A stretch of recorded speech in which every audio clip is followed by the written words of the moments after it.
Hello everyone, this is Coach Oliver once again. It's rest day of the FIDE Grand Prix 2022 in Belgrade, Serbia.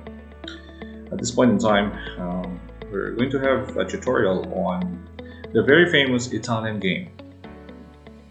Elite chess nowadays, we have the likes of Magnus, Carlsen, Wesley Saw, Lagrave, Giri, and the others.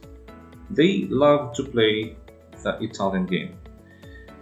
It has been around for the last 300 years. And up to this very day, everyone is still using it. So why Italian? Okay, let's take a look at some basic ideas and also some traps in the Italian game. Let's check it out. Okay, Italian starts with e4. Black goes normally with e5, knight f3, knight c6, and bishop c4. Okay, this is the Italian bishop. The bishop keeps an eye on that weakest point, okay, the weakest point on f7. Why is it called the weakest point? Because the only piece protecting that square at the beginning of the game is the king. Alright. So there are two weakest points in the position. One is f2 and the other one is f7. Okay, so with bishop c4, black normally goes bishop c5. We also call this one as the Graco piano, right, with that bishop on c5. And the normal idea here for white is to castle. That's the main thing about the Italian. For starters, the good thing about this opening is that you develop your knight first, your bishop, and then you castle as early as possible. All right. So this is the basic principle in development. Yeah. Developing knight, developing your minor pieces, and castle as early as possible. So after castles, black would normally go for knight f6, white goes for d3. Black will also castle. White simply plays c3. Black plays d6, also trying to develop his bishop on g4 with a pin. White tries to prevent bishop g4 with h3. Black can go for rook e8.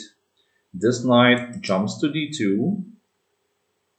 Black will go for a6. There's a4. And then if the opponent plays bishop e6, you can just capture, takes on e6, rook into e1, right? If the bishop goes back to a7, knight into f1, black goes for d5, queen goes to c2, right? That's about it. This knight jumps to g3. This is the typical Italian, yes? Or if you want, you can develop your bishop to g5 here. D takes e4, takes on e4, you exchange your queens, rook takes d1, right? You can go back to 98, yes. And with chances for both sides, although it's more or less equal. Okay, another line here would be, okay, instead of d3, or instead of castling, white can also go for c3 here instead of castles. White can go for c3 with an early d4. After knight f6, we have d4, capture on d4, capture on d4, bishop on b4, bishop to d2, knight takes e4. So we call this one the Graco Gambit here. It was famous back then in the 16th century.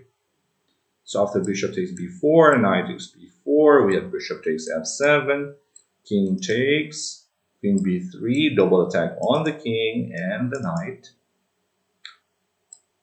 The pawn goes to d5, queen takes on b4, or you can also go knight e5 check first, king goes to e6.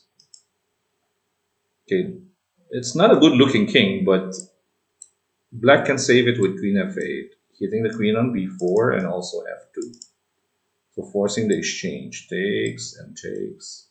White goes for f3, knight g5, knight into c3, black goes c6, h4, knight f7, takes, king f2, king d6.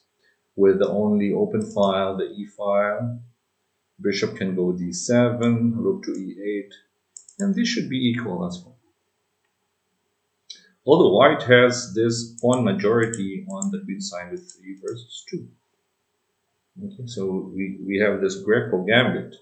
And going back to c takes d4, bishop d4 check, right? After bishop d2, black can also go for bishop takes d2, knight takes d2, you go for d5, e takes d5, knight takes on d5, castles,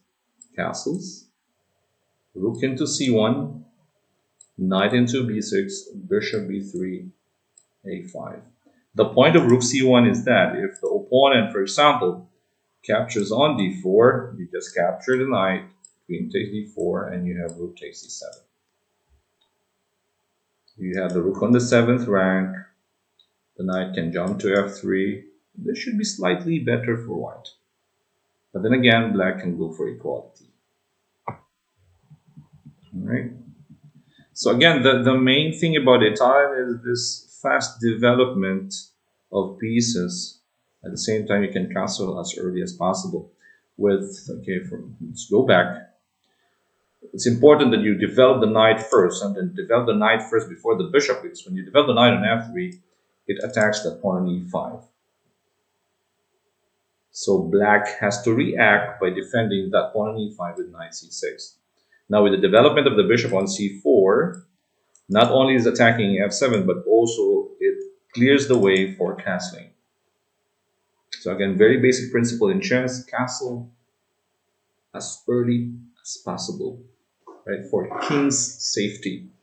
Because the main objective of the game is to checkmate the king. So we make sure that our king is castled, yes, it's safe. So after bishop c5, then we have castling, right? That's a good thing about the Italian, yeah, you can castle as early as move 4.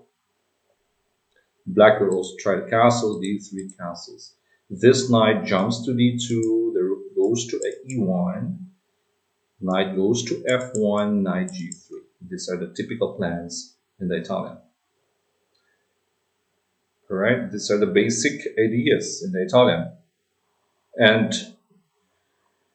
not only are we going to discuss these basic ideas, but we also try to look at the traps in this line. Right?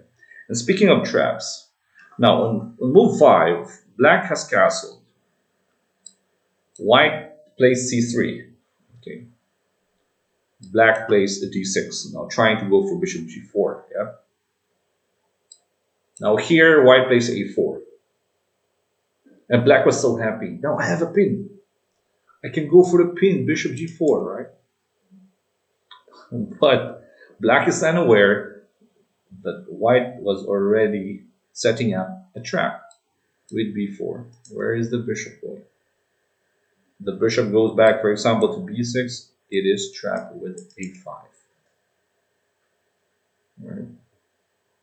So instead of moving that knight to c3, white can use the pawn to set up an opening trap. And black always has to be careful. So when the opponent plays c3, for example, and then after d6, when the moment the opponent plays a4, you got to go a6 or a5. Okay, so a5 or a6. Because if the opponent plays b4 and hitting your bishop, you have this square on a7 to go back. And white has to be careful with bishop a7, because this is also very tricky. Now if white goes for b5, for example, if white is not careful, takes, and he will just simply take, right? Black has this discovered attack with bishop takes f2. Okay, if you capture rook takes f2, black wins the exchange on a1. So this is a counter trick for black, right?